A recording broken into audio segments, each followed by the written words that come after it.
दोस्तों कैसे आप लोग, आशा करते हैं आप लोग बहुत अच्छे होंगे। देखिए, रेलवे ग्रुप डी वाले बच्चों के लिए यहाँ पर बहुत ही बड़ी खुशखबरी निकल के आ चुकी है। जितने भी रेलवे ग्रुप डी के बच्चे जो कि 22,000 पोस्ट के लिए फॉर्म भरे थे रेलवे ग्रुप डी में, उन सभी के लिए यहाँ पर बहुत ही बड़ी खुशखबरी निकल के आ चुकी है। खुशखबरी ये है कि रेलवे ग्रुप डी का अब एग्जाम डेट यहाँ पर जारी कर दिया जाएगा। जैसे कि आपको बताया कि RRB NTPC 12 लेवल वाला कुछ एग्जाम बच्चा का बच गया था, तो वही चल रहा था, जो कि 20 को यहाँ पर खत्म हो जाएगा। तो आपका जून महीना में, ठीक है, जून महीना में जून के लास्ट तक ऑफिशियल नोटिस जारी कर दिया जाएगा रेलवे ग्रुप डी एग्जाम का।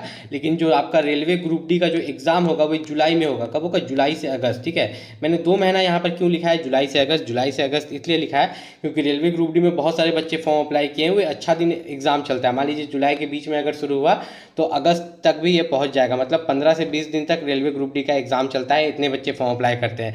अगर आप भी रेलवे ग्रुप डी में फॉर्म अप्लाई किए तो आपके लिए कुछ महत्वपूर्ण सूचना है जो कि इस वीडियो में हम आपको बताने वाले हैं। सबसे पहले हम यहाँ पर थोड़ा सा नीचे चलते हैं।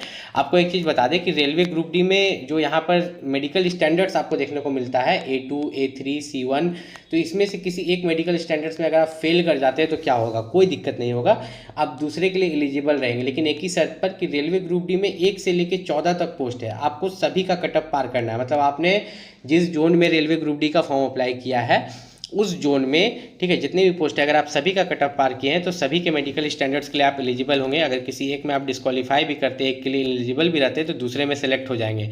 उसी तरह हम यहाँ पर आपको बता देते हैं एक चीज़ रेलवे ग्रुप डी को लेकर। थोड़ा सा नीचे चलते हैं। जैसा कि आपको पता है कि रेलवे ग्रुप डी में जो यहाँ पर एग्ज़ाम होता है उसी पर सब कुछ बनता है। ठीक है, एग्जाम पर ही मेरिट बनता है आपका। बाकी जो भी है फिजिकल, डॉक्यूमेंट वेरिफिकेशन, मेडिकल, सब क्वालिफाइंग है। ठीक है, बस क्वालिफाई करते जाना है।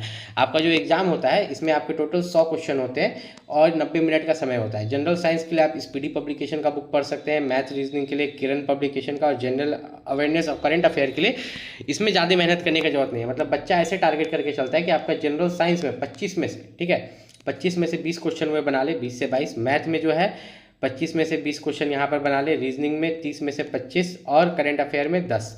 जोड़िएगा तो 20 20 40 50 60 70 और 5 75।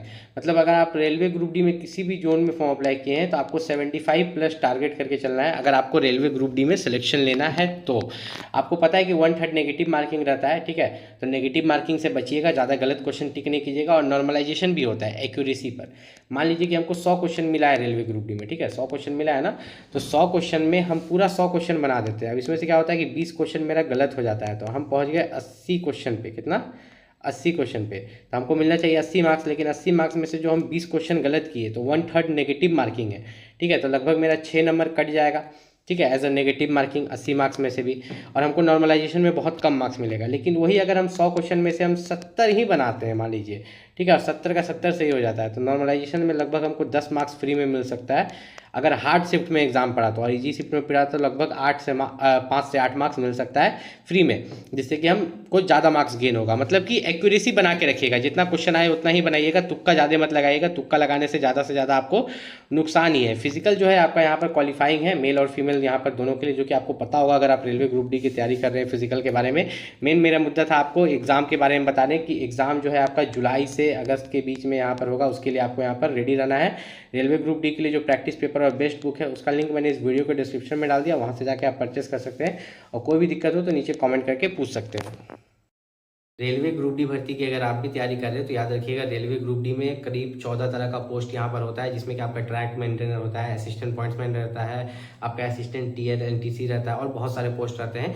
तो जब कटअप जाता है किसी जोन के लिए, एक एग्जांपल देते हैं, मान लीजिए कोलकाता जोन में मान लीजिए कि 10 तरह का पोस्ट है या 8 तरह का पोस्ट है, ठीक है, और सबको आपने पोस्ट प्रेफरेंस में दिया है। तो जब कटअप जाएगा रेलवे ग्रुप डी का तो वही कोलकाता जोन के लिए एक ही कटअप जाएगा, लेकिन अंदर ही अंदर जो कटअप जाता है सब पोस्ट के लिए अलग अलग जाता है। जैसे कि मान लीजिए कि 100 मार्क्स का एग्जाम होता है रेलवे ग्रुप डी में, अगर आप 80 नंबर लाते हैं, 90 नंबर लाते हैं, मान लीजिए 90 नंबर लाते हैं, तो जितना 10 पोस्ट था मानिए आप उसके लिए क्वालिफाई हो गए, दिखाएगा कि आप सबके लिए क्वालिफाई हो गए, लेकिन जो आपका पहला पोस्ट प्रेफरेंस था वही आपको दे दिया जाएगा। ठीक, लेकिन अगर आप मान के चलिए 70 नंबर लाते हैं तो आपको बताएगा कि नहीं आप 2 पोस्ट के लिए क्वालिफाई किए, उसमें से जो पहला पोस्ट प्रेफरेंस था वही आपको यहाँ पर दे दिया गया है। तो अगर आप रेलवे ग्रुप डी की तैयारी कर रहे हैं तो रेलवे ग्रुप डी के लिए जो सबसे बेस्ट बुक है उसका लिंक मैंने इस वीडियो के डिस्क्रिप्शन में डाल दिया, वहाँ से जाके परचेस कर सकते हैं।